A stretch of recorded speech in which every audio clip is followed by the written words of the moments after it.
Buenos días a todos. Vamos a continuar con el estudio de las cartas. Ya llevamos 2 o 3 sesiones con la carta quinta, que resultó bastante complicada por la información que yo voy recibiendo y la retroalimentación que me hacen favor de dar. Entonces, por eso es que hemos estado recapitulando algunas ideas que se habían quedado ahí y que no habían sido bien comprendidas. Entonces, vamos a arrancar, si les parece, primero con la invocación de Radha. Hay una beatitud y un poder más allá de nosotros mismos que vienen en ayuda de aquellos que están preparados para recibirlo. Nos dirigimos respetuosamente hacia aquella beatitud, aquellas grandes fuentes de las cuales emanan incesantemente la fortaleza y la inspiración, hacia todos los que estamos resueltos a abandonar el yo personal para desarrollarnos, aprender y compartir fraternalmente y sin reservas. Radha. Nos dirigimos con respeto a los grandes seres de luz infinita, las divinidades que ayudan a la humanidad, los amados Mahachohan y maestros de sabiduría. Pedimos su auxilio para comprender lo oculto. Permítanos trazar un puente que nos bendiga y nos facilite la inspiración apropiada. También nos dirigimos a nosotros mismos, a nuestros yoes superiores. Seamos como el viento que como un pañuelo seca nuestras lágrimas. Seamos como el sol que como una antorcha todo lo ilumina. Seamos como la tierra que como un santuario todo lo posibilita. Seamos como el agua que como un torbellino todo lo disuelve. Seamos como el estudiante fiel que nunca pone en duda a sus maestros, que siempre los ama con devocional afecto, que siempre los admira y respeta porque sabe que son el divino camino que a todos nos aguarda. Esta es una de los Vedas que es muy bonita, Otou, dador de sustento, cuya gloria resplandeciente brilla en todas, sin exclusiones. Muéstranos el camino a tu portal sagrado. Guíanos a través de tu cara de fuego a la luz eterna de la verdad.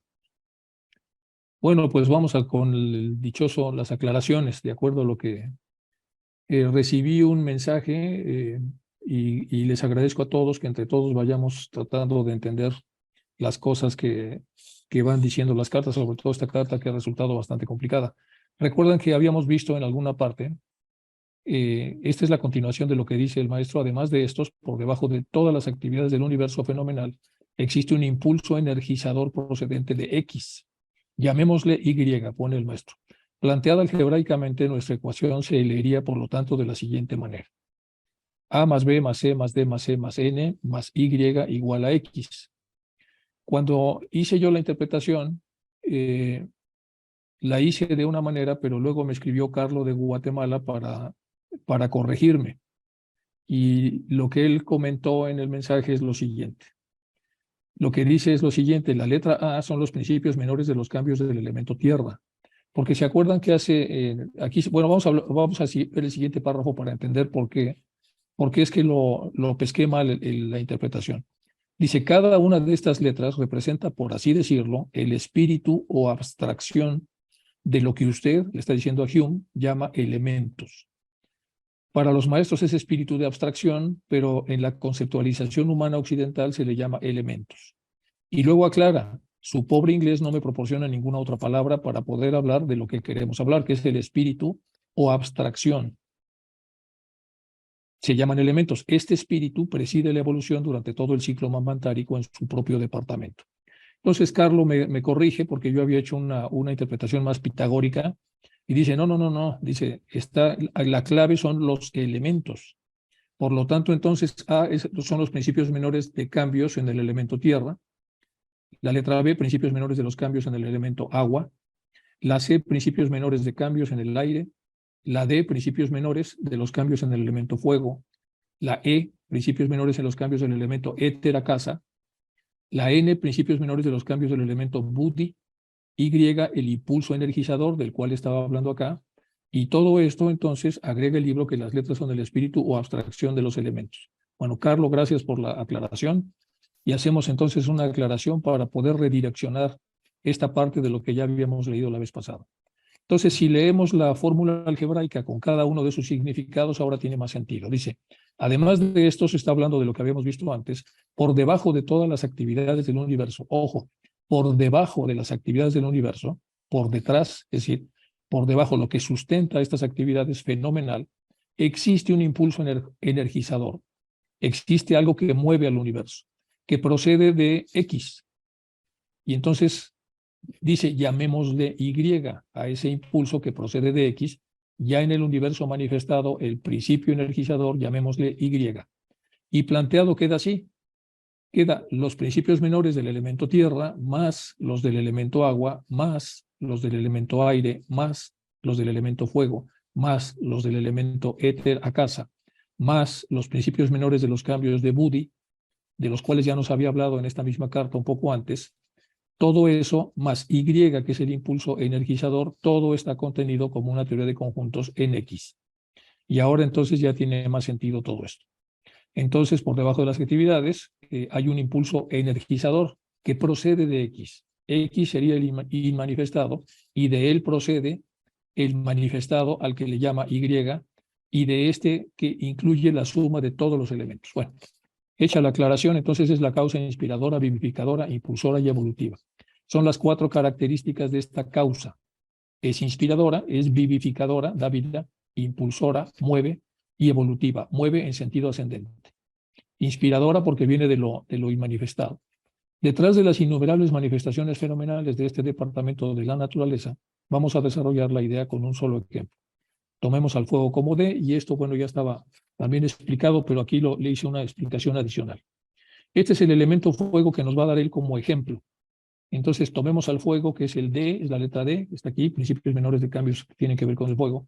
El principio original ígneo, residente en X, es la causa fundamental de toda manifestación fenomenal del fuego en todos los globos de la cadena, solo que son fuegos diferentes. Las causas inmediatas son los agentes ígneos. Las causas inmediatas son todos los agentes que puedan ser ígneos y a los cuales le llama el maestro secundarios. Entonces tenemos los agentes ígneos primarios y los secundarios, evolucionados, que dirigen respectivamente los 7 descensos del fuego en cada planeta. El fuego va a descender de manera diferente en cada planeta, que va a ir, bueno, teniendo cada elemento los 7 principios y cada principio los 7 subprincipios. Y estos agentes secundarios, antes de actuar así, se han convertido a su vez en causas primarias. Los agentes secundarios actúan al final del ciclo como causas primarias, es decir, dan origen al siguiente ciclo. D es un compuesto septenario, cuyo fragmento más elevado es el espíritu puro. Tal como lo vemos en nuestro globo, se encuentra en su condición más material y tosca, tan denso, el fuego, a su manera como lo es el hombre en su forma física. Ya lo sabemos todos, estamos hasta abajo en nuestra estructura evolutiva y por lo tanto el fuego también tiene la mayor densidad imaginable. Y aquí tenemos entonces el elemento fuego de lo que sería en el primer principio, el segundo, el tercero, el cuarto. Nos dice el maestro que aquí donde estamos, en el cuarto principio, tenemos 7 subprincipios. Y dentro de cada subprincipio hay un agente secundario, primario.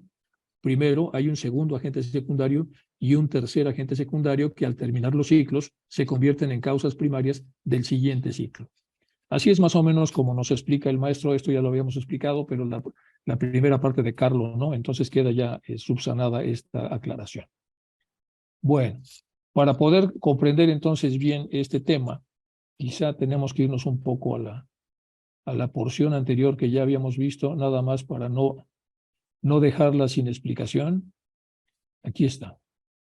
Entonces ya queda claro aquí el dibujo que hizo Damodar y que fue aprobado por el maestro KH, donde viene el arco descendente, el ascendente, ¿se acuerdan? Con letras romanos, números romanos están las razas, que el maestro dice que, bueno, ya también va a corregir el término raza. Y luego vienen entonces, bueno, como vemos acá, es una de las cadenas 7 globos, constituyen un organismo, así como podrías llamar, los otros 6 no son visibles. Con sus numerosas subrazas, sus pequeñas ramas, prácticamente una hermandad en sí misma. Bueno, más adelante nos va a decir que aunque nosotros vamos aquí, otros van por acá antes que nosotros y otros van por aquí, adelante de nosotros.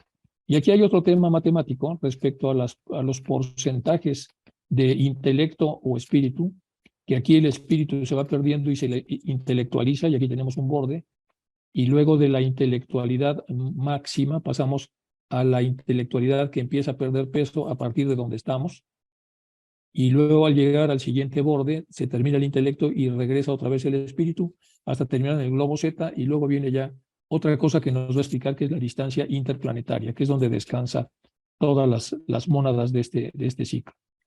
Bueno, entonces con esto ya queda explicado lo que nos mandó Carlos, y ahora vamos a pasarnos a lo que sigue de la carta. Bueno, Ambos tienen sus 7 principios. En el globo, los elementales, de los cuales existen en total 7 especies, forman, primero, un cuerpo denso, luego su doble fluídico, que es el linga sarira, después su principio vital, su jiva. Luego su cuarto principio, Kamarupa, está formado por el impulso creador que opera desde el centro hacia la circunferencia. Su quinto principio, alma animal humanas, la inteligencia física, está incorporado en germen, en los reinos vegetal y animal, solamente como germen. F, el sexto principio, o alma espiritual búdica, que es el hombre, y su séptimo principio, Atma, que está en una película de Akasa espiritualizado que lo rodea. Es decir, está dentro de una película acásica. Es lo que nos explica el maestro, que más adelante vamos a tratar de comprender lo que nos está diciendo. Completadas las 3 evoluciones, empieza a formarse el globo tangible. El reino mineral, cuarto en conjunto de la serie, pero primero en esta etapa guía el proceso. Al principio sus sedimentos son gaseosos, blandos y moldeables, y solo llegarán a alcanzar dureza y solidez en el séptimo anillo. Es decir, en el ciclo mineral, todo empieza de manera gaseosa, blanda y moldeable, y al terminar ese anillo mundial, como le llama, entonces ya se habrá alcanzado dureza y solidez. Cuando este anillo se ha completado, proyecta su esencia al globo B, que ya está pasando por las etapas preliminares de formación, es decir, se está preparando para recibir a lo que viene del globo anterior, del A. Y la evolución mineral empezará en ese globo. En ese momento empieza el globo A, la evolución del reino vegetal. Cuando este último ha realizado su séptimo anillo, su esencia pasa al globo B. Aquí estamos ya en el reino vegetal. Entonces la esencia mineral avanza hacia el globo C, mientras los gérmenes del reino animal entran en A. Cuando el animal ha recorrido 7 anillos ahí, su principio vital va al globo B y las esencias vegetales y minerales siguen avanzando. Entonces aparece el hombre en A, una configuración etérea anticipada del ser compacto que está destinado a ser un ser compacto en nuestra Tierra, evolucionando en 7 razas raíz, con muchas ramificaciones de subrazas. Él, al igual que los reinos precedentes, completará allí sus 7 anillos y será transferido luego sucesivamente a cada uno de los globos hasta llegar al final, que siempre lo denominan como globo Z. Bueno, lo que nos está diciendo acá es que dentro de estos ciclos todo va caminando. Va caminando lo mineral, va caminando lo vegetal, va caminando lo animal, lo humano, y todos al final terminan estos ciclos que son como los anillos planetarios antes de pasar al siguiente globo. Eso ya lo hemos explicado mucho cuando estamos en todas las partes anteriores que hemos tratado de explicar esta carta. Hay que recordar que estos conceptos se vuelven a explicar más adelante en los trabajos de HPB, los vuelve a explicar también Annie Besant, y han sido vueltos a explicar a lo mejor con otra terminología, pero aquí estamos analizando la primera vez que estos conceptos salen a la luz a través de las cartas de los maestros. Y los maestros lo van explicando así.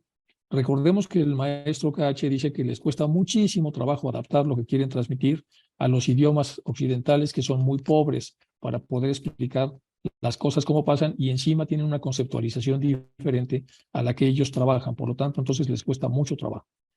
Entendiendo ese trabajo, entonces vemos que toda esta prosa está muy comprimida. No la voy a descomprimir porque ya le hemos hablado mucho. Ya esto me imagino que queda suficientemente claro. Bueno, vamos a pasar a lo que sigue. Desde el principio, el hombre tiene 7 principios en germen, es decir, están dormidos, contenidos en él, pero ninguno está todavía desarrollado. Y aquí el maestro, pongo en roja, va a establecer una analogía para explicar esta idea. Desde el principio, desde su principio, el hombre siempre va a tener 7 principios en estado germinal, contenidos en él, pero ninguno está desarrollado. Y aquí pone la analogía. Si lo comparamos con un niño, estaremos acertados, dice. Si hacemos la analogía de un niño, estaremos acertados. Nadie, en los miles de historias conocidas sobre fantasmas, ha visto jamás el fantasma de un bebé, aunque la imaginación de una madre amantísima, es decir, una madre que ame muchísimo a su bebé, pueda haberle sugerido en sueños la imagen del hijo que ha perdido. Entonces, aquí está hablando pues, de algo muy fuerte, como analogía para poder entender esto que está en azul. Entonces, el principio tiene 7 principios en estado de germen que están contenidos en él, pero que no se han desarrollado. Y entonces aquí nos pone un ejemplo. de lo que no se ha desarrollado en el caso de una madre que ha perdido a su hijo, del hijo perdido. Y esto es muy sugerente, dice, y pone aquí la conclusión. En cada una de las rondas, el hombre desarrolla totalmente uno de sus principios que han estado en estado germinal, para después abandonarlo, como se abandona ese bebé, pero que va a permanecer de una manera fantasmal en la estructura interna de la madre. Entonces no se pierde completamente, tanto en lo que haya podido avanzar ese estado, como en lo que haya podido ser recordado como vislumbre en relación a todo lo que hemos vivido en estas etapas. Esto nos da un montón de detalles que se pueden discutir si es que ampliamos este espacio, pero si lo ampliamos nunca vamos a acabar la carta. Vamos a dejar esto de manera temporal y ya más adelante en las preguntas que tengan ustedes y que me hacen favor de mandar, podré decirles cuál es la conclusión que tengo de este párrafo, que es muy interesante. Bueno, vamos a poner ahora letras A. En la primera ronda, o en las primeras rondas, la conciencia en nuestra tierra está embotada, es endeble e inconsistente, parecida a un niño pequeño. Vuelvo a poner una alegoría.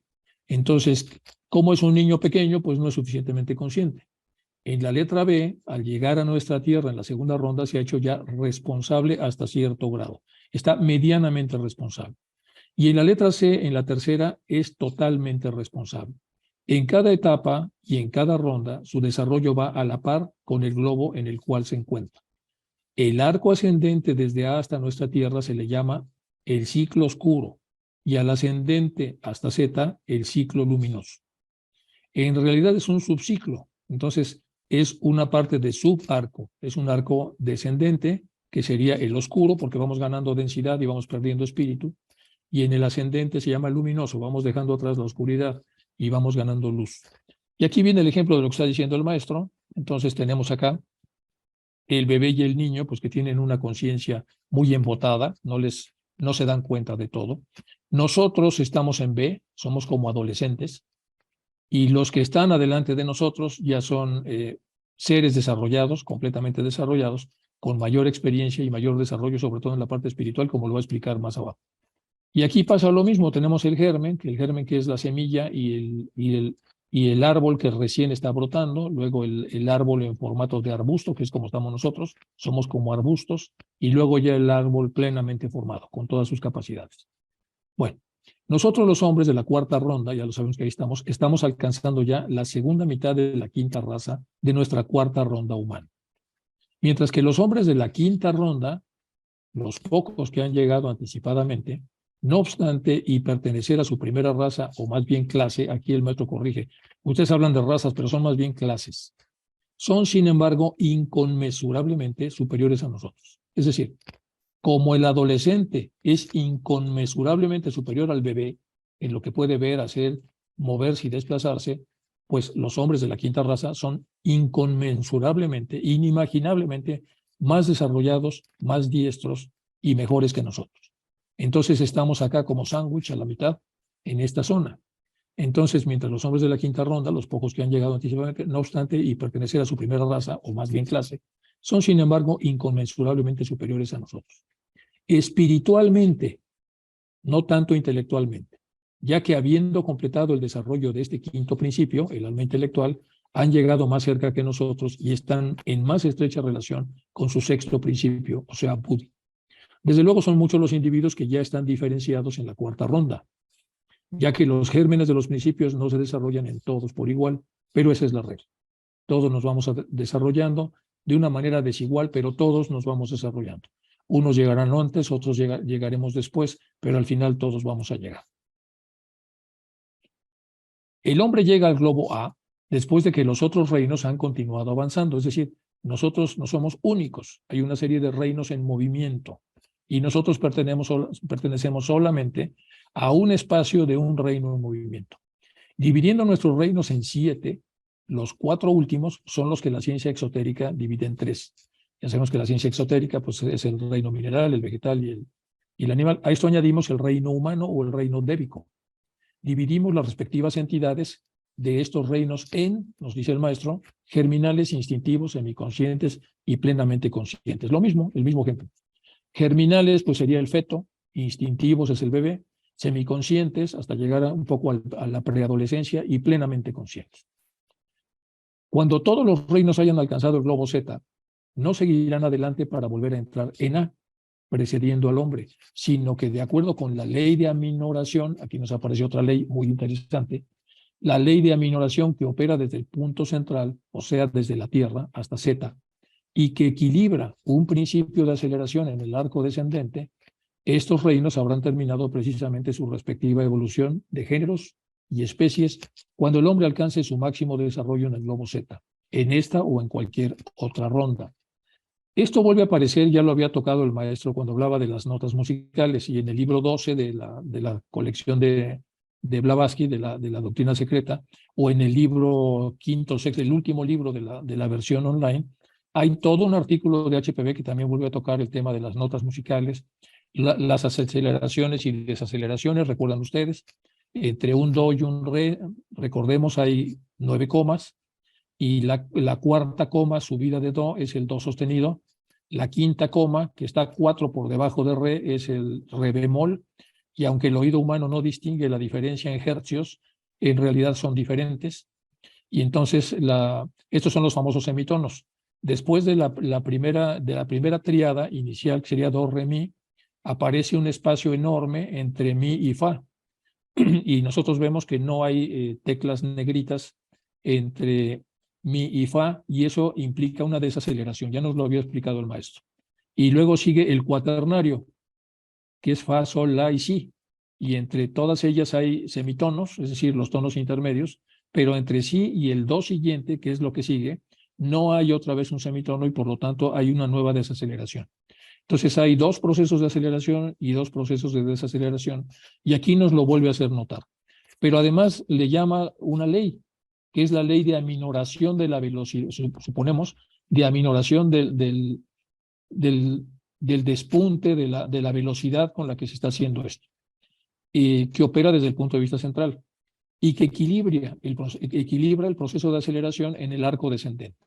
Entonces se va desacelerando como una nave espacial o como un avión para poder hacer el aterrizaje en el siguiente globo, pero incluso dentro del propio globo también hay un proceso de desaceleración. Es lo que aquí está comentando. No nos vamos a detener porque no vamos a acabar la carta, pero al final aquí sigue siendo muy interesante lo que el maestro aquí está comentando. Bueno, la razón de ello, dice el maestro, se encuentra en el periodo de tiempo extremadamente más largo que ellos necesitan para desarrollar sus infinitas variedades cuando se compara con lo que necesita el hombre.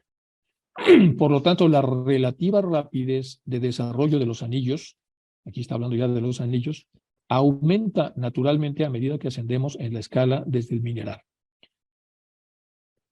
Bueno, entonces hay una ley de aceleración y ahora salió una ley de aminoración.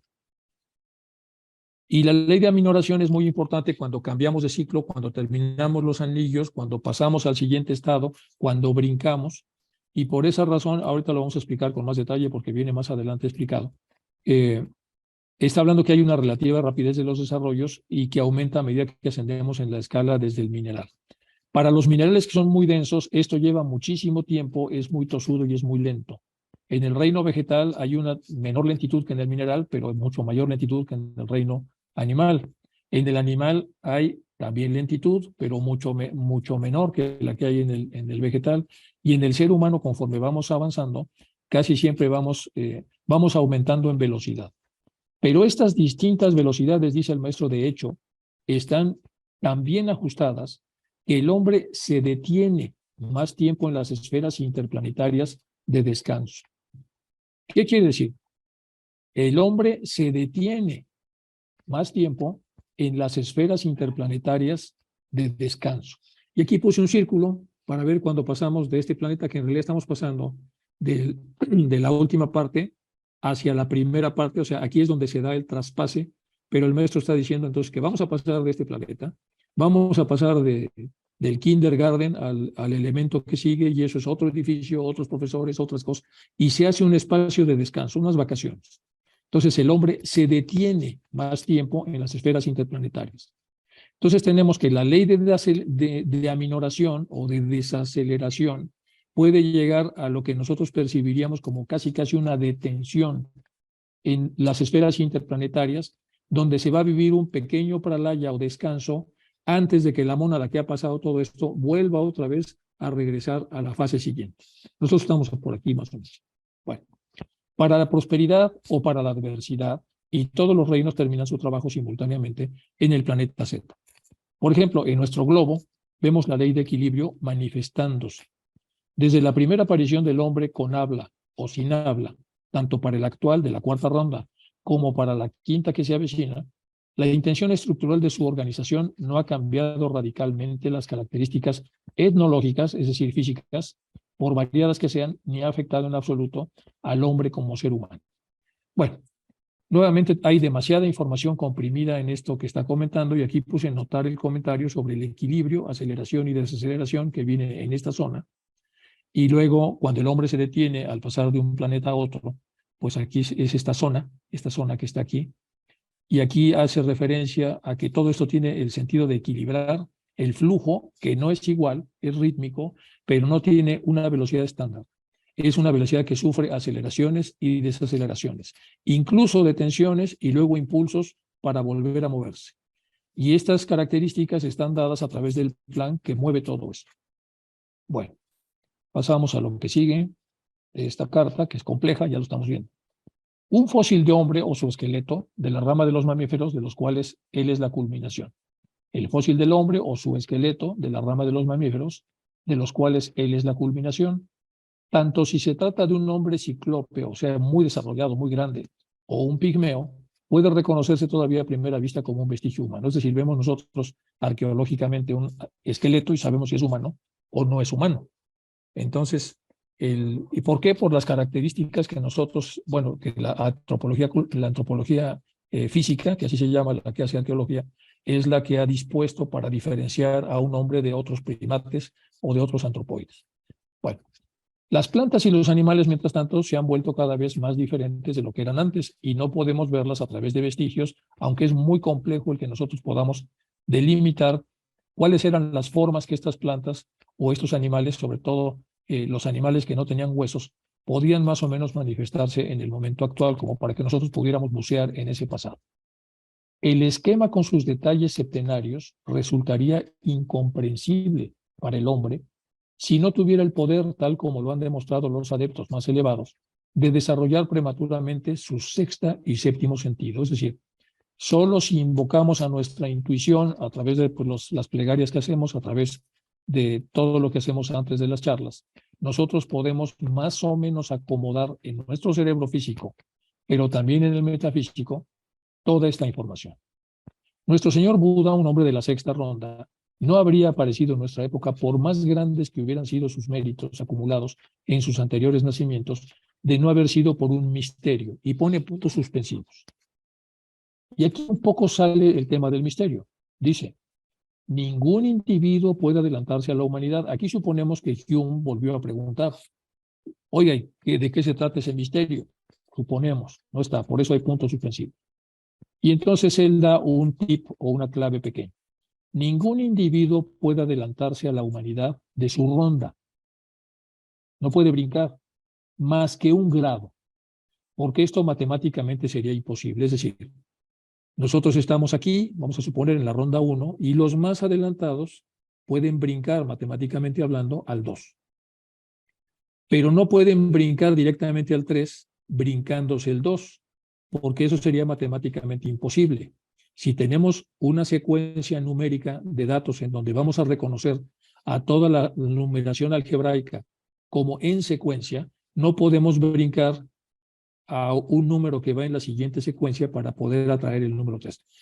Esto desde el punto de vista de lo que el ser humano hace muchas veces a lo largo pues, de su historia, vemos que cuando lo ha hecho, pues en general ha generado grandes complicaciones. A esto se le llama alcanzabilidad. ¿Cuál es la alcanzabilidad máxima que tiene un ser humano? Está regido por leyes algebraicas. Quiere decir entonces que lo más que podemos hacer antes de terminar nuestro ciclo es pasarnos al siguiente, pero no 2 hacia arriba. Dice, la indicación sobre el descanso planetario puede aclarar más la interpretación sobre este punto.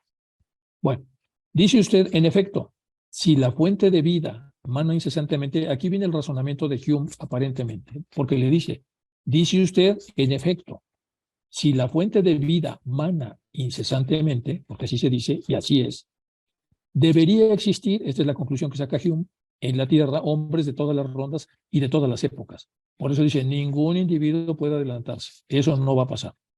Y luego le dice, la indicación sobre el descanso planetario, o sea, interplanetario, puede aclarar más la interpretación sobre este punto. Es decir, nosotros terminamos aquí, en este globo, y no podemos pasarnos o brincarnos esta parte para pasar de animales a superhombres. Tenemos necesariamente que pasar por este y tenemos que descansar un tiempo relativamente similar al que estuvimos mambantáricamente hablando, viviendo, y aquí hay descansos también entre cada una de las fases, y en general siempre hay una fase de manifestación y una fase de descanso, y aquí dice el maestro, la indicación sobre los descansos planetarios puede aclarar la mala interpretación que usted ha hecho sobre este punto, para que usted pueda circunscribirse a esto. Es decir, tenemos grandes guías que han sido humanos y que han sido muy desarrollados y que dentro de este mismo sistema son adelantados, pero no quiere decir que puedan brincar al siguiente sistema que no les corresponde. Bueno, esto es lo que dice en esta parte el maestro relacionando a las preguntas que hace Hume. Cuando el hombre se ha perfeccionado desde el punto de vista de una ronda determinada sobre el globo A, desaparece de ahí, como ya lo hicieron ciertos vegetales y animales.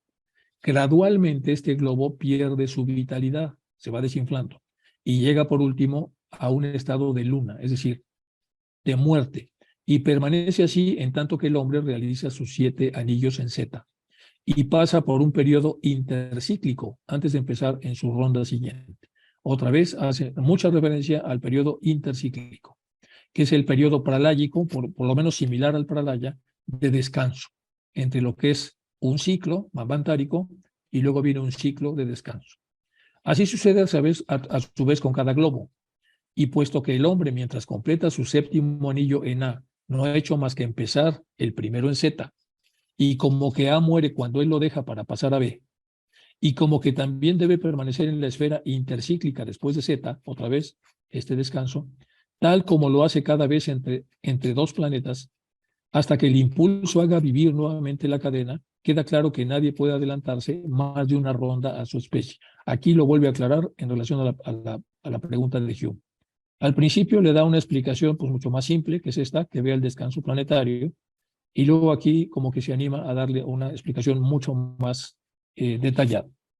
Vamos a repetir, y puesto que el hombre mientras completa su 7º anillo en A no ha hecho más que empezar el primero en Z, porque sigue caminando, y como que A muere cuando él lo deja pasar a B, y como que también debe permanecer en la esfera intercíclica después de Z, otra vez en estas esferas intermedias de tipo praláyico, porque así lo manifiesta él, tal como lo hace cada vez entre 2 planetas, hasta que el impulso haga revivir nuevamente la cadena, queda claro que nadie puede adelantarse más de una ronda a su especie, porque van pasando una serie de circunstancias que generan el espacio donde la raza va a fluir para moverse, por lo tanto no puede fluir a un espacio o a un punto que no existe.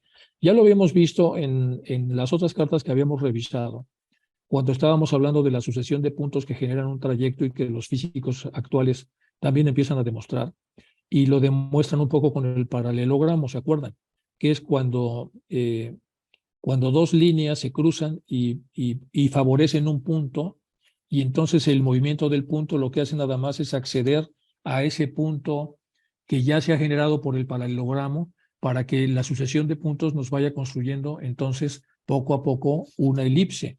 Y esta elipse, que es una ruta, y ya sabemos que a veces es partícula y a veces no es partícula, y cuando no es partícula es un trayecto, no me acuerdo cómo se llama, es un giro, un trayecto o un camino, pero el camino siempre está, ya sea que lo aplique la partícula o no lo aplique la partícula, que bueno, ahí va la ciencia, pero en realidad esto lo estamos viendo con mucho más detalle, porque si lo vemos como lo explica el maestro, entonces todas las partículas atómicas que están dispersas en formato de invisibilidad, de pronto se hacen visible, se convierten en una nebulosa, pues creo que primero en un gas, después en una nebulosa, después hay una atracción entre todas las moléculas para darle consistencia, no me acuerdo cómo se llama, creo que se llama condensación, y después de la condensación ya los átomos se muestran físicamente ya como partículas.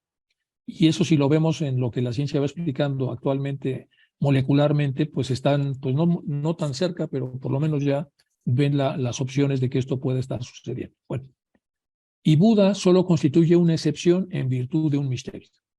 Tenemos hombres de la quinta ronda entre nosotros porque estamos en la segunda mitad de nuestro anillo septenario terrestre. En la primera mitad, esto no podría haber ocurrido. Entonces, tenemos hombres de la quinta ronda entre nosotros porque estamos en la segunda mitad de nuestro anillo septenario terrestre. En la primera mitad, eso no podría haber ocurrido. Es decir, hay franjas, hay zonas en las cuales podemos adelantarnos y no, pero hay líneas, no se pasa, donde no podemos pasar hasta que ya el conglomerado de mónadas de todos nosotros haya pasado a la parte subsiguiente. Bueno, mucha de la historia que estamos viendo pues depende de las preguntas que va haciendo Hume, pero al final de cuentas pues, nos dan una idea de... Hume nos representa en el sentido de hacer las preguntas que hacen posible que el maestro vaya contestando lo que puede. Las incontables miríadas, sabemos yo que miríadas se define como una cantidad tan grande de cosas que no es posible contarlas. Entonces dice incontables miríadas, pues una especie de pleonasmo, pero bueno, así lo pone el maestro. Las incontables miríadas de nuestra humanidad, o sea, incontables, porque pues son muchísimas miríadas de nuestra humanidad, de la cuarta ronda que se nos adelantaron y completaron ya sus 7 anillos en Z, han tenido tiempo de ganar su periodo intercíclico, o sea, están dormidas, y de empezar su nueva ronda y trabajar en el globo D, que es el nuestro. Pero, ¿cómo podría haber hombres de las rondas primera, segunda, tercera, sexta y séptima? Aquí lo que está preguntando, a ver, nosotros estamos acá, pero ¿estamos solitos? ¿O también ya hay de la primera, de la segunda, de la tercera, la sexta y la séptima? Porque la cuarta y la quinta no están consideradas en esta pregunta, pero ¿cómo podría haber hombres de esta ronda? Nosotros representamos las 3 primeras categorías y los de la sexta no pueden llegar más que a escasos intervalos y extemporalmente como Budas, solo bajo condiciones especiales. Y los de la últimamente nombrada, la séptima, no han evolucionado todavía. Entonces, lo que está diciendo, sí, hay movimientos junto a nosotros en otras dimensiones, en otros formatos, pero están pasando cosas, como nos pasaron a nosotros en los planetas de los cuales venimos y como nos pasarán en los que estén listos para alojarnos cuando terminemos estos ciclos. Hemos seguido al hombre de ronda en ronda hasta la etapa nirvánica entre Z y A. La última ronda A quedó abandonado y muerto en esa última ronda.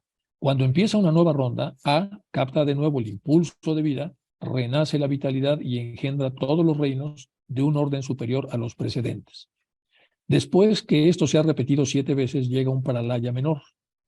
La cadena de globos no queda destruida por la desintegración y dispersión de sus partículas. Es decir, hay una desintegración y una dispersión de las partículas, pero eso no equivale a que esto se haya destruido. En el mundo material sí.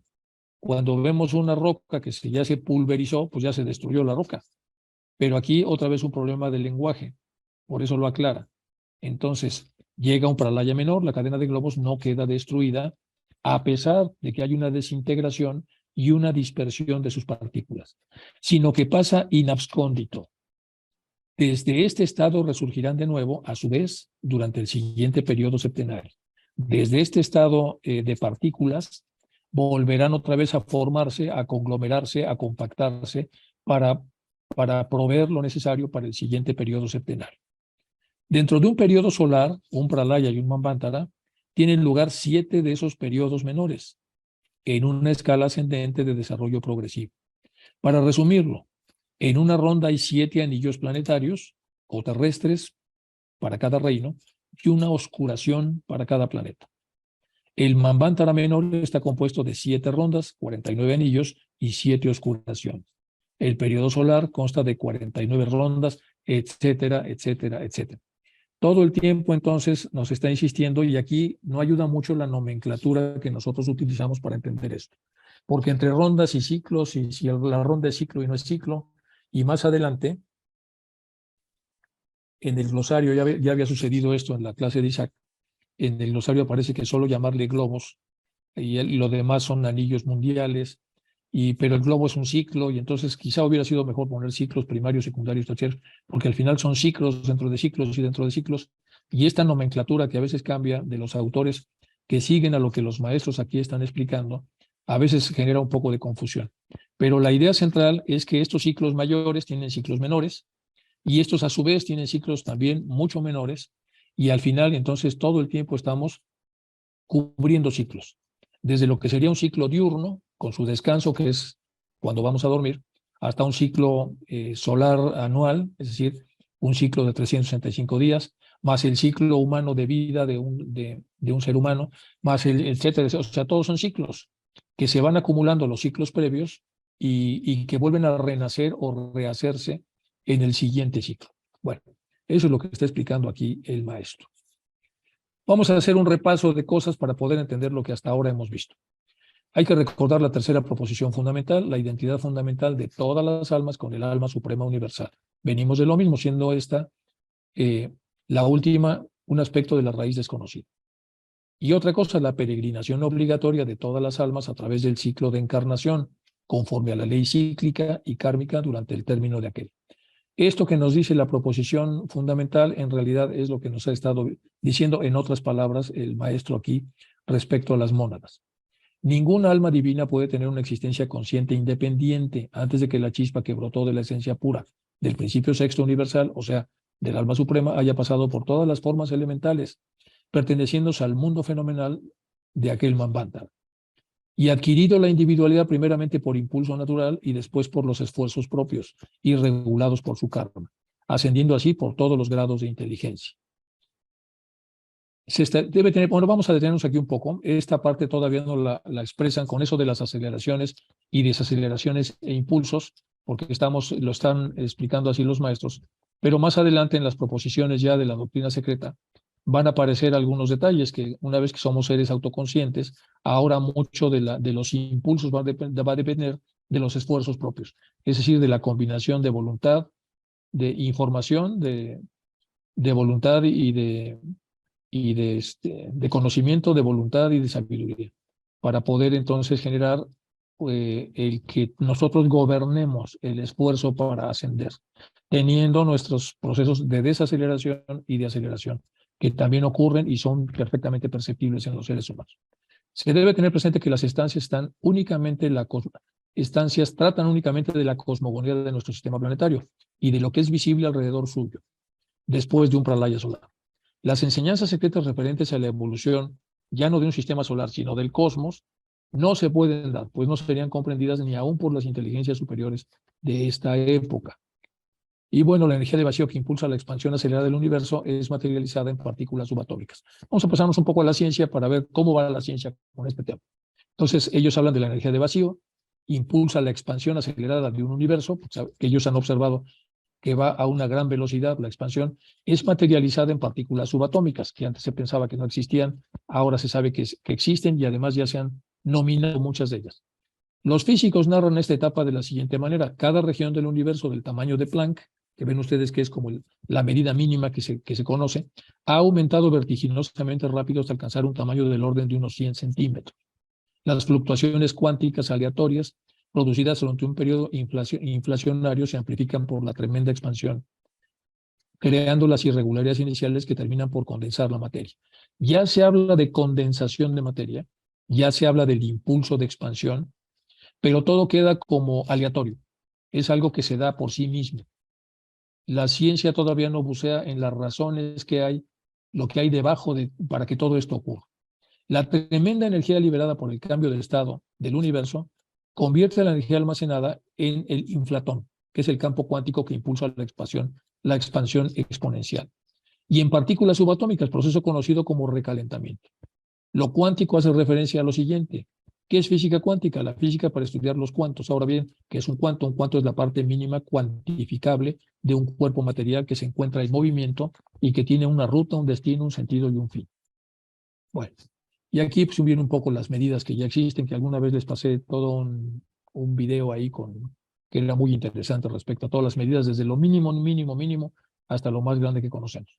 Y a esto se llama física de partículas, me voy a pasar más adelante. Luego la preparación de la formación del átomo, y aquí otra vez regresamos con lo que dice HPV. El unitario, el último párrafo, átomo cósmico, se divide en 7 átomos en el plano de materia y cada uno de estos átomos se convierte en un centro de energía. El mismo átomo cósmico se despliega en el plano espiritual en 7 rayos, que no obstante su estrecha relación se mantienen separados hasta el fin de cada kalpa. Bueno, esto es entonces cómo va la teosofía en lo que viene posteriormente a lo que los maestros están explicando en esta zona y cómo va la ciencia también. Esto también es muy interesante. De las etapas durante la vida del universo, la materia está siempre en condición de incesante movimiento interno, dice Blavatsky en el párrafo intermedio. Sobre el particular, dice Blavatsky, Fohat endurece y esparce los 7 hermanos y vivifica eléctricamente. Aquí es donde viene la vivificación, en donde la ciencia todavía no bucea, y separa en átomos el plasma primordial o en materia pregenésica. Las etapas son: en la primera, fija el límite que vibrará la animante vida de logos en el átomo. ¿Qué se hace en esto que sustenta todo? Pues hay una primera etapa en donde se dice ese átomo cómo va a vibrar respecto a la animante vida de logos en el átomo. Esta delimitación de la longitud de onda vibratoria se denomina técnicamente la divina medida, que da a los átomos de un plano su distintiva peculiaridad. Son los grandes temas que hablaron Leadbeater y Besant con muchos de los químicos de la época, antes de escribir su famosa obra esta de química oculta, y entonces hay que verlo acá porque incluso en la evolución de los propios chakras vemos que pasan de una velocidad media muy baja a una velocidad enorme una vez que ha habido la evolución necesaria. Y viene ahora la formación de los átomos del segundo plano, luego fijados en la medida y ejes, ya que tenemos la medida en la que van a vibrar, que vimos acá que se llama la divina medida, entonces se distribuyen de diferentes formas, se hace un plano de manifestación, es decir, un círculo, para cada nacimiento del sistema solar, se toman átomos del cosmos que pasan a formar parte de este nuevo sistema solar que va a generarse, y aquí se da el plano de manifestación del sistema solar naciente, y luego los átomos del segundo plano se consideran como los hijos más densos, y esta es la primera envoltura de la materia madre, y el círculo no se pasa del centro magnético del núcleo, que sería en este caso el rayo del logo solar que está generando este sistema. Bueno, estas cosas la ciencia todavía no llega, pero de alguna manera ya se acerca, por lo menos a ver las partículas subatómicas y cómo todo esto se desempeña. Esto ya lo había yo pasado alguna vez, porque estos cúmulos de materia también se dan en el universo y se llaman cúmulos, supercúmulos. Son grandes agrupaciones de cúmulos de galaxias, se encuentran en las estructuras más grandes del universo. La existencia de supercúmulos indica que las galaxias de nuestro universo no están uniformemente distribuidas, como ya había dicho el maestro respecto a lo que son las mónadas en cada uno de estos ciclos. Bueno, continúa la carta. Los periodos compuestos de un pralaya y un manvantara son designados por Dikshita. Y estuve buscando qué es Dikshita. Dice, los periodos compuestos de un pralaya y un manvantara, los periodos compuestos son designados por Dikshita. ¿Qué es Dikshita? Es una especie de iniciado que tiene el poder de ver y por lo tanto de crear ciertas cosas. Entonces, dice, son designados por Dikshita como manvántaras y pralayas surya. Vamos a quitar la explicación de en medio. Dice, los periodos compuestos de un pralaya y manvantara son designados por Dikshita como manvántaras y pralayas surya. ¿Quién es Dikshita? Pues esta jerarquía de personas desarrolladas que tienen la capacidad de ver lo que suceda y que así lo han denominado, como manvántaras y pralayas de surya. ¿Qué es surya? Es uno de los muchos nombres que se le da en sánscrito al sol. Pero en realidad es algo muchísimo más complicado y lo vamos a analizar dentro de un momento. La mente queda confundida cuando intenta especular sobre cuántos de nuestros pralayas solares deben llegar antes de la gran noche cósmica. Vamos a bucear un poco en este para explicarlo mejor. Esto de Surya no nada más es la larga cantidad de nombres que se le ha dado en sánscrito al sol, sino que hay un sol espiritual, o Surya.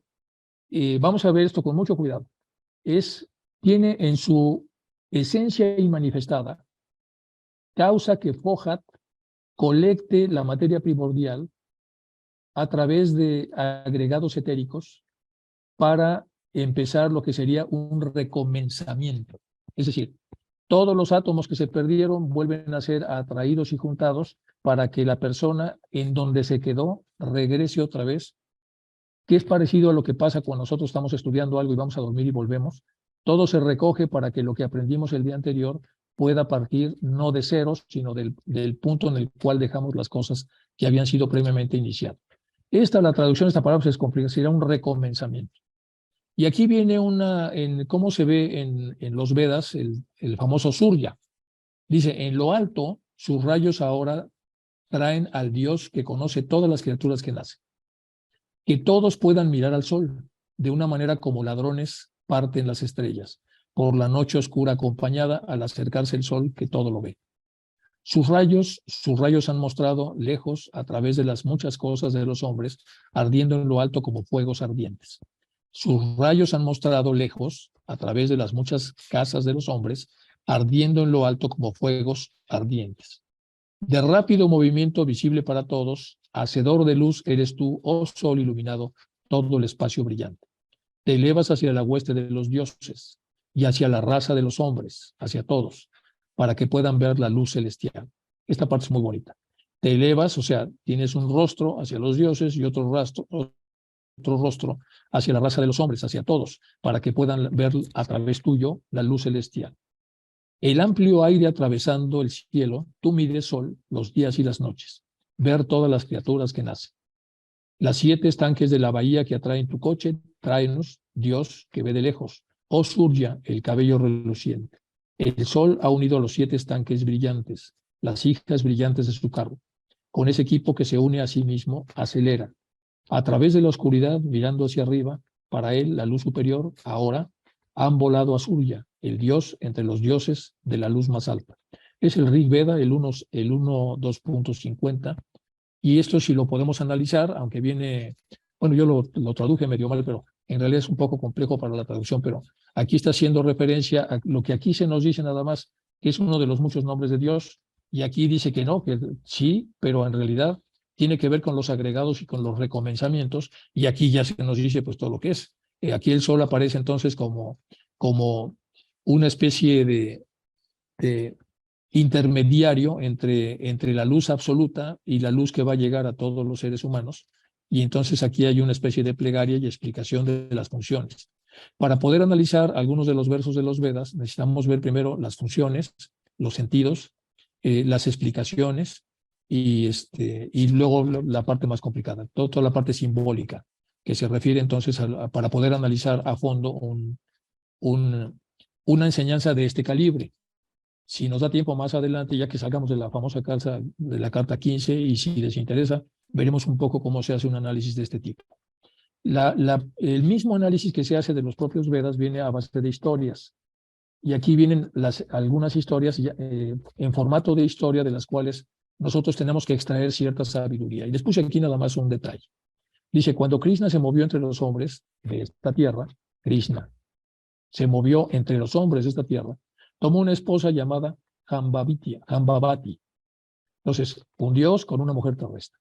Y le dio un hijo de gran belleza física, conocido como Samba, resultado de la unión divina y humana.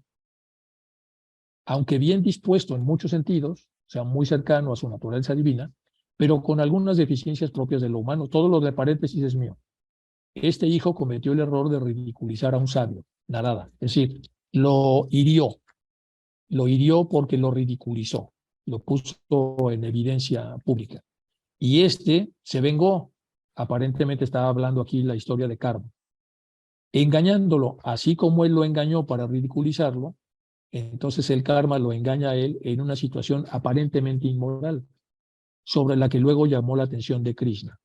Entonces, lo que él hizo de ridiculizar a través de una inmoralidad al sabio, le vuelve a él a través de una aparente inmoralidad, y esa engaña al propio Krishna.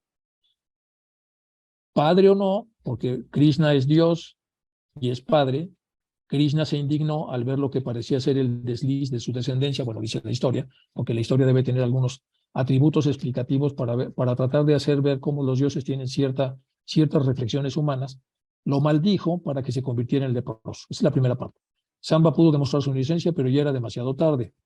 Una maldición, una vez dada, no se puede retirar. Realmente era su inocencia respecto a lo que le habían acusado, pero no era inocencia respecto al daño que había infligido al sabio. Entonces, no se puede retirar hasta que tristemente deambuló en esa condición, hasta que se le indicó que propiciara al dios Surya, porque es el que gobierna todo en el sistema solar. cuyos poderes incluían la cura de enfermedades de la piel. Samba observó austeridades estrictas durante muchos años sin ceder nunca a la desesperación, aunque su carne corrupta yacía en restos fétidos a su alrededor. Con la finalización del 12º año, después de 12 años, de repente se encontró restaurado su hermoso estado anterior. Sintiéndose abrumado por la gratitud, juró construir un magnífico templo dedicado al divino libertador. Y aquí otra vez es dar y recibir, es acción y reacción, es acto y consecuencia, y aquí entonces él se ve obligado a devolver el favor recibido, y luego se bañó en celebración en el cercano río después de haber hecho el templo, en el famoso lago Este, en cuyas profundidades descubrió la gloriosa imagen de Surya, que había sido creado por este señor. Bueno, todo esto lo sacamos de este parrafito, para que vean cómo la carta en algunos párrafos sí la podemos ampliar, si nos da tiempo, sin eternizarnos, por si no, nunca la vamos a acabar. Pero al final, aquí se está hablando de los Manvantaras y Pralayas de Surya, pues son estos los que son gobernados por el dios Surya, que está asociado al sol, sobre todo al sol metafísico, o al sol inmanifestado. La mente queda confundida cuando intenta especular sobre cuántos de nuestros pralayas solares deben llegar antes de la gran noche cósmica. Dice, pues sí, se queda confundida, no lo calcula y ve el número y pues ni nos imaginamos. Pero eso llegará, dice, la gran noche cósmica llegará. En los pralayas menores no se empieza de nuevo, solamente se trata de una reanudación de las actividades que se han interrumpido, ya lo vimos aquí.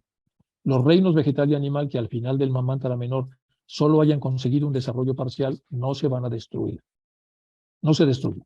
Su vida o sus entidades vitales, llame algunas de ellas Nati, si quiere, encuentran también su correspondiente noche y reposo y tendrán también su propio nirvana. Bueno, esto es lo que está comentando entonces el maestro. No se pierde todo lo avanzado, no se pierde, no se destruye. Se vuelven a formar las condiciones para que continúe la evolución. Y hay pralayas menores y pralayas mayores, y hay una gran noche que en algún día, en algún momento llegará, y todo está, el tenor de todo esto es las preguntas que va haciendo Hume. Bueno, ¿y por qué no habrán de tenerlo estas entidades fetales e infantiles, como todos nosotros, son engendradas por el mismo elemento, el elemento único? De la misma manera que nosotros tenemos nuestros Diyan Chuans, ellas tienen asimismo sus diferentes reinos, guardianes elementales, y están también atendidas en general como lo está la humanidad en su conjunto. Aquí está hablando del elemento único porque todos venimos de ahí. El elemento único no solo ocupa el espacio y es el mismo espacio al mismo tiempo, es lo que ocupa el espacio y es el propio espacio ocupado. Entonces el elemento único lo es todo. Y aquí explica por qué es todo. Porque por un lado es el espacio y por otro lo que ocupa el espacio, sino que interpenetra cada átomo de materia cósmica encima. Todos los átomos y todas las partículas subatómicas están interpenetradas por él. Cuando suena la hora del pralaya solar, aunque el proceso del progreso de la humanidad en su séptima y última ronda es exactamente el mismo, cada planeta, en lugar de pasar simplemente de lo invisible, perdón, de lo visible a lo invisible cuando el hombre lo abandona, a su vez queda aniquilado. Aniquilado es pulverizado, pero no muerto.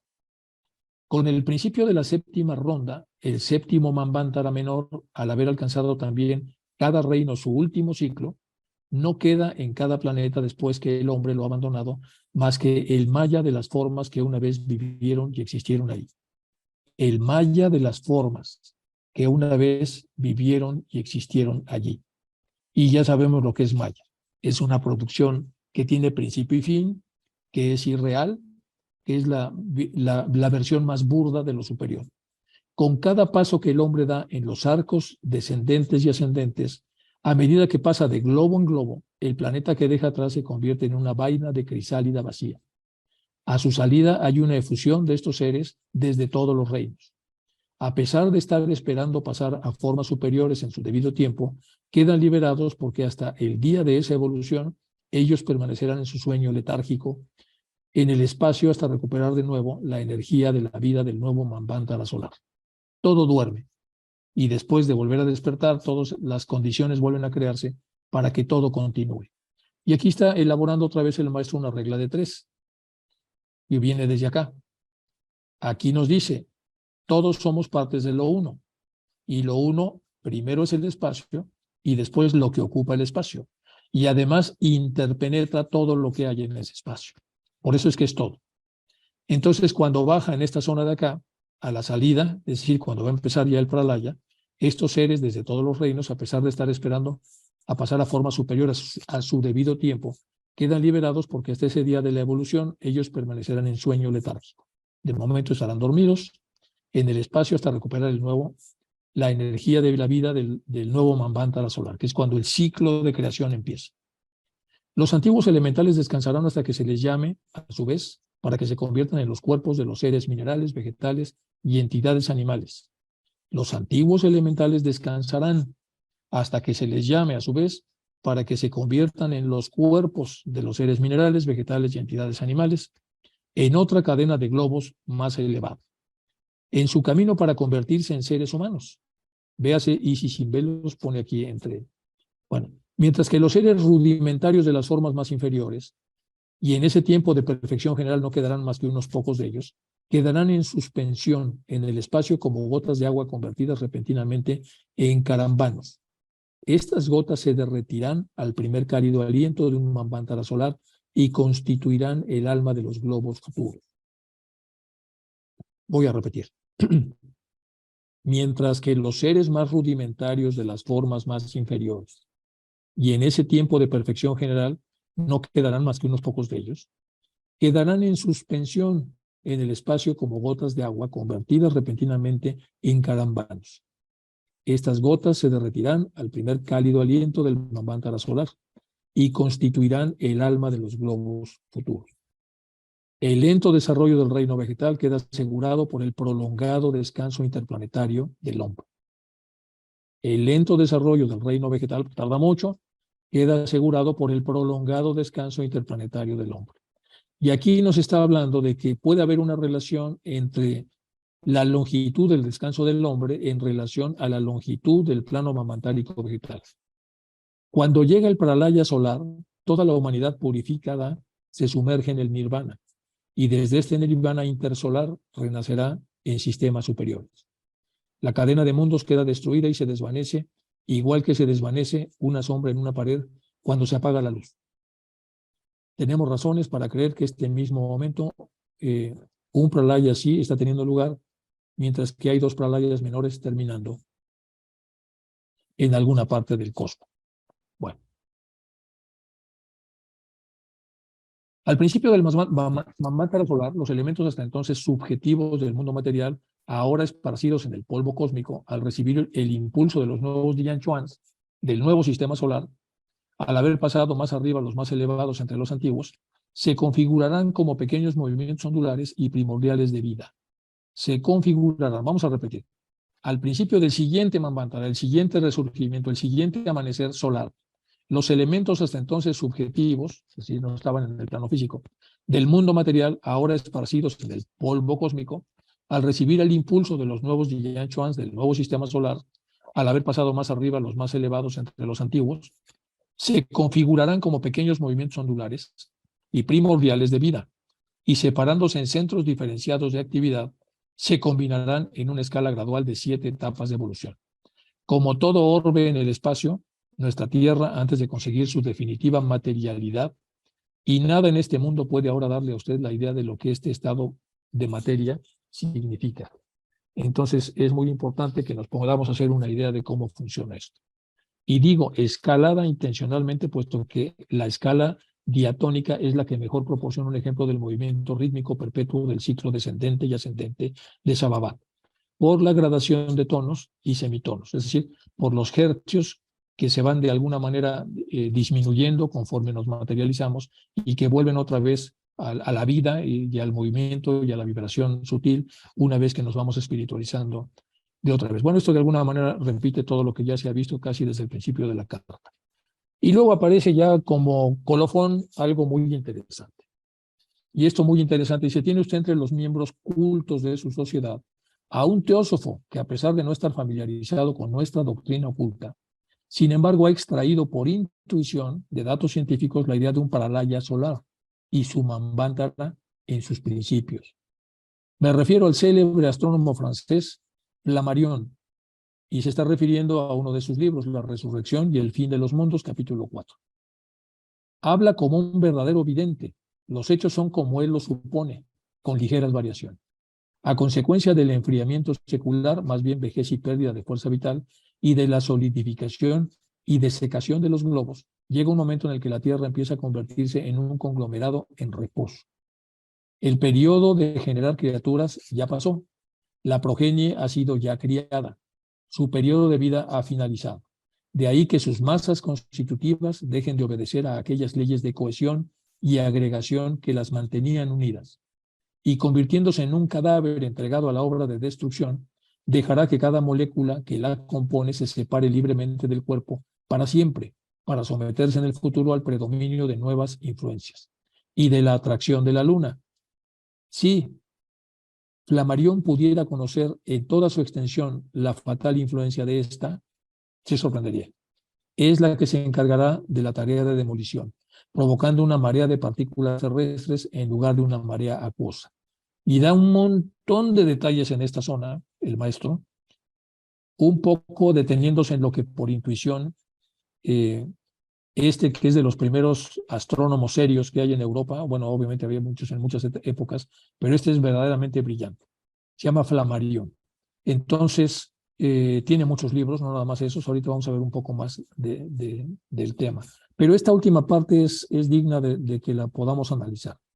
El predominio de nuevas influencias y la atracción de la Luna. Si Flammarion pudiera conocer en toda su extensión la fatal influencia de la Luna, ¿por qué? Y aquí lo dice, es la que se encargará de la tarea de demolición, provocando una marea de partículas terrestres en lugar de una marea acuosa. No nada más son las mareas del mar, sino las mareas de partículas terrestres que son sustraídas a través de su proceso de atracción. Bueno, este Flammarion vamos a ver varias cosas. Este es uno de los grabados que se conoce, bueno, de él. El grabado se llama grabado Flammarion. Se ha usado muchísimas veces en muchísimos libros. Lo habrán visto ustedes en libros de alquimia y de muchas otras ciencias de ese tipo. Este es el grabado original y hay muchas gentes que le han dado colores para poder interpretarlo mejor. Porque en blanco y negro, dado que hay una concentración de elementos, resulta muy difícil hacer la interpretación. Bueno, este es uno de sus libros, que dice Los mundos imaginarios y los mundos reales, de 1865. Y aquí está un viaje pintoresco que hace este Flammarion y dice Los mundos imaginarios y los reales. Es un viaje astronómico a través del cielo y una revisión crítica de las teorías humanas, científicas y románicas antiguas y modernas de los habitantes de las estrellas. Esta es una obra de filosofía natural, como él la llama, con tendencias de la imaginación. No hay nada más de semejante que creerse con derecho a colonizar planetas y tocar tales y cuales seres, por cuanto la habitación intelectual de los mundos ha sido establecida sobre los principios de la filosofía de la ciencia. Bueno, este es el famoso Flammarion y este es el grabado. El grabado Flammarion es una famosa ilustración aparecida en su libro de Flammarion que se llama La atmósfera meteorológica popular. Se publicó en 1888 y en su página 163 aparece el grabado. Ha sido utilizado en multitud de ocasiones en un montón de lados. Bueno, el grabado Flammarion al pie de la ilustración reza, este es el original, y tiene una inscripción en la base. Dice, un misionero medieval cuenta que había encontrado un lugar en el que el cielo y la tierra se encontraban y se tocaban. Y por eso vean ustedes que aquí está el misionero traspasando los límites y entrando su cabeza y parte de su báculo y parte de la mano a los mundos sutiles, para observar entonces lo que hay más allá de las estrellas. Y de este lado está la Tierra, y está el sistema solar, y aquí está el firmamento, y la unidad de vida, etcétera, y aquí está que ha logrado traspasar esta zona.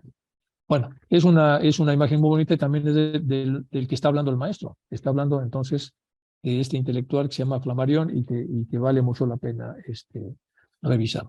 Aquí está Flammarion ya es más mayor y este es un facsímil de su obra, Camille Flammarion, la atmósfera, meteorología y popular. El libro está en francés, yo no lo he conseguido todavía en inglés, pero bueno, en inglés vamos a traducir algunas cosas, pero esto es desde el francés. Dice, la atmósfera meteorológica es una locura de obra. Se trata de una obra de carácter enciclopédico, dividida en 2 tomos que suman 700 páginas, imagínense, un libro. Este libro está dividido en 6 grandes apartados o sublibros, según la nomenclatura de la época, cada uno de los cuales está dividido a su vez por un número variable de capítulos. En la época antigua, y no muy antigua, pero digamos que prácticamente desde el siglo XIX, cuando los subtítulos eran muy extensos, se le llamaban libros dentro del propio libro. Así igual cuando vemos la República de Platón también se le llama libro séptimo, libro quinto. En realidad hoy sabemos que son capítulos, pero bueno, al final de cuentas tiene seis libros o capítulos. El primer libro, o el libro primero, o el capítulo primero, que es muy extenso, es Nuestro planeta y su fluido vital. Y aquí es donde, pues, por eso el maestro recomienda revisar. El segundo lo dedica a Flammarion a la luz y los fenómenos ópticos del aire e incluye grabados espectaculares. El tercero ofrece un exhaustivo estudio de la temperatura. Introduce el concepto de calor, plantea un recorrido por las características termométricas de las 4 estaciones del año y dedica también un capítulo a las montañas. El cuarto se dedica al viento y está dividido en 5 capítulos. Y en el último de ellos habla de trombas marinas y tornados. El libro quinto está dedicado al agua y a las nubes y las lluvias. Para concluir, Flammarion en su obra con un último libro, que es el sexto dedicado a la electricidad, las tormentas y los rayos. Un paso por la atmósfera de Flammarion, y es que aquí es donde saqué yo toda esta, ahí viene la cita para que ustedes puedan entonces revisarla si quieren esta cita o si quieren conseguir los libros originales. Y bueno, al final ya de la carta le dice entonces a Hume, y por fin la estamos terminando, ya nos llevó 3 sesiones o 4 esta carta. Su error es que el que cree que debe requerir mucho tiempo, el que un sistema solar llegue a su destrucción. Se nos ha dicho que ello ocurre en un abrir y cerrar de ojos, pero no sin antes muchos avisos preliminares. Otro error es suponer que la Tierra se precipitará en el Sol, como dice la ciencia. El mismo Sol es el primero en desintegrarse en el paralaya solar. Profundice en la naturaleza y en la esencia del sexto principio, Buddhi, del universo, y del hombre habrá desentrañado el mayor de los misterios de este mundo nuestro. ¿Y por qué no, si está usted rodeado por él, profundice sobre cuáles son sus manifestaciones conocidas, como el mesmerismo, la fuerza ódica, todos los distintos aspectos de una fuerza única capaz de aplicarse positivamente o negativamente? Los grados de iniciación de un adepto señalan las 7 etapas por las que él descubre el secreto de los principios septenarios de la naturaleza y del hombre, y en las que se despiertan sus poderes dormidos.